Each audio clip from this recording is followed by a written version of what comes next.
Hey guys, welcome back. So today's recommendation video is going to be super fun because I am recommending you guys some books that have a European setting. And I really wanted to do this video because all the books I've been reading recently, I feel like take place in Europe because I'm so excited to be going to Europe in September. So that's obviously all I've been wanting to read. So I have about 6 books for you guys today that I was like, you know what? I feel like other people might like these, so I want to share them. So the first book that I'm going to be recommending to you guys, I'm just going to talk about it quick because I feel like you've probably already read it and I've already talked about it before, but it's The Spanish Love Deception. I felt like I couldn't make this video and not include it because it does have a European setting. It takes place in Spain and some people may not have read it. So I wanted to include this real quick, but it's a fake dating, enemies to lovers, workplace romance that takes place mostly at our main character's sister's wedding, if that makes sense. So her enemy pretends to be her date. It's fun, it's cute, it takes place in Spain, and you should read it if you haven't. So there you go. Quick, I told you. So the next book I'm gonna talk about is Just Haven't Met You Yet by Sophie Cousens. This book takes place in London and Jersey. So Laura is a journalist from London and she has this segment called How Did You Meet? And she tells people's love stories. But the catch is she doesn't have her own. So this book kind of follows how Laura gets her own love story finally, which is so cute. Anyway, so Laura has this idea to tell how her parents met because they have this really cool story of their summer in Jersey on how they met. So her boss says, yep, cool, sends her out to Jersey. And Laura's all excited because she's gonna recreate all of her parents' pictures and like talk about the places that they all always talked about with her. So she's really excited to cover that. But the catch is, when she gets there, her and this guy switch luggage and she's like, what the heck? So she opens the luggage to see if it has like an ID or something in there and she realizes that this guy has such similar tastes as her. So she's like, he could be my soulmate. So then she spends the rest of the book trying to track down this guy. And other stuff happens too, and it's really fun. So you get to see her journey trying to create her own love story, and it's very cute. So I recommend this one. The next book I'm going to talk about is actually not a romance book. It's a man called Ove or Ove. This book takes place in Sweden, if you didn't know. And it's basically, if you like Up, I feel like you would love this because it's basically Up without the balloon house. Same vibe. It tells the life of this man who is dealing with grief and being like by himself after his wife passes away. And it's so good. I like cried. But anyway, I wanted to include this one because obviously it takes place in Sweden, but that's not really like a big part of it. I just wanted to recommend this. And I was like, this is my chance to throw it in because I always talk about how good it is, but I never talk about it anywhere else. So I wanted to throw this in. So this actually became a movie recently, and let me tell you, I was unwell. I literally was in the movie theater and I was sobbing, tears streaming down my face. And the person next to me was like a younger girl. And she was like talking to her mom. She's like, oh my God, she's so sad. And I was like, I was so embarrassed. But anyway, the movie was really good. It was just like this book, but the only difference is literally that his name is Otto and it takes place in America. In this book, his name is Ove and it takes place in Sweden. Like literally that's the only difference. They are literally exactly the same and they're so good. And Tom Hanks is the star of the movie, so I think you should watch both. Or I think you should watch it and read it because it's so good. So if I can get you to read something, I usually recommend romance. This is not a romance, this is just a general fiction. It's really good. I really recommend it. So if you're going to Sweden, take that one with you. Okay, so the next book we're going to talk about is 4 Aunties and a Wedding. So this book is actually part of a series called Dial A for Aunties. This is the second book. You should read both. It's really funny. It's a funny, like cozy mystery. It's very chaotic, very funny, very entertaining. So this book, I should probably talk about the first one a little bit before I talk about this one.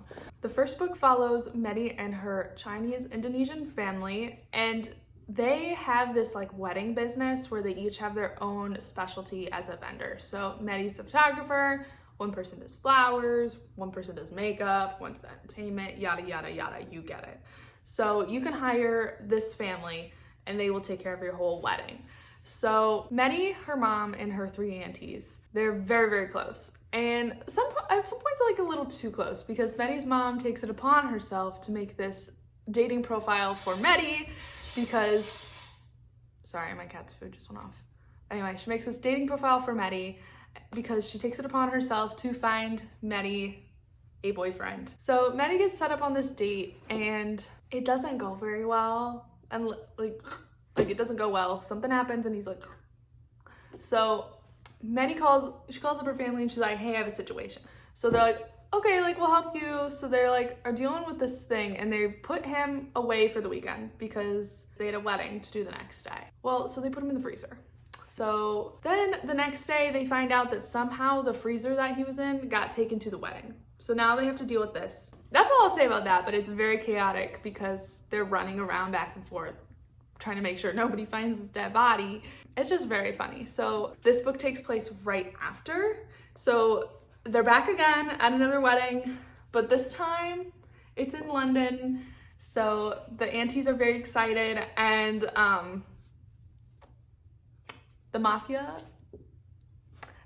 crashes the wedding. So now they have to try not to die at the wedding that they're at. So if you want something like that's gonna make you like laugh out loud, I really recommend these 2. And there's gonna be, I believe, 2 more. I think the next book they go to Indonesia, so very excited about that.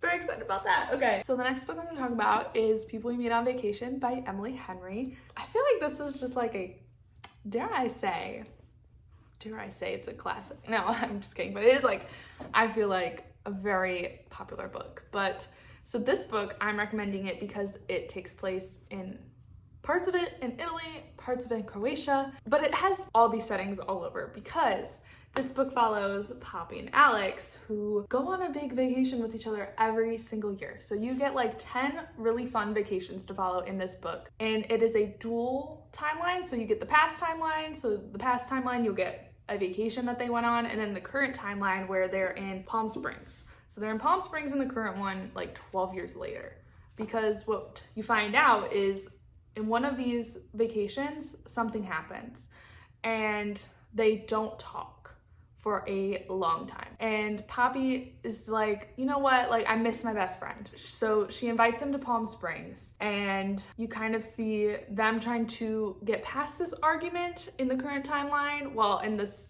past timeline, you get them leading up to the argument. So it's very good. Dual timelines, friends to lovers, yes, yes, yes. All these fun settings. I really recommend it if you haven't read it, but I feel like you probably have. But I just want to talk about it because I love Emily Henry and I will recommend her any chance I get. But anyway, yeah, I think I read this book in like one day, so it's very good.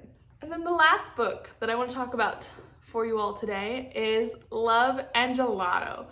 I just read this book and I think it's so cute. It's so cute. So this is a YA book, just to let you know. The other ones were all like adult books. This one's YA, so it's a little more silly and goofy because they are 16 years old. Basically, this book, if you like Mamma Mia, this book is like Sophie if she was trying to figure out who her dad was when she was 15 years old. I'm not even joking you. This is what would have happened. It's Love and Gelato. Anyway, so much like Mamma Mia, right? Lena doesn't know who her dad is. And much like Mamma Mia 2, her mom dies. And then also, much like Mamma Mia, her mom also kept a journal that talked a little bit about the details about her dad and her past life. So Lena goes on a little adventure. But anyway, so the beginning of the book starts out, Lena's mom passes away. She makes these arrangements to send Lena to live in Italy with her friend that she had back in the day. So Lena gets sent there and then she finds the journal, very Mamma Mia-like, and she's like, oh my God, like I could find out who my dad is. With the help of her new friend Ren, she's trying to figure out who her dad is between these two guys, right? Well, it's a very fun story, I must say. Like, you will have such a fun adventure reading this book because it quite literally is such an adventure for her to uncover who her dad is and also for her to fall in love. Anyway, I think this is a really good YA book. If you want something really YA, sweet and fun, Sweet like ice cream, sweet like gelato. Read this one. And also the author has 2 other books that take place in Europe. I just haven't read them yet. They're called Love and Luck, takes place in Ireland, and then Love and Olives, and takes place in Greece. So you already know that I'm gonna be reading those. I'm just waiting for them to come into the library so I can read them on my Kindle, but those will be coming soon, so I can give you my thoughts on those in a reading wrap up. So that is all the books that I'm going to talk about today. I hope you guys got a good recommendation. I hope you decide to take one of these with you because you'll have fun. Yeah.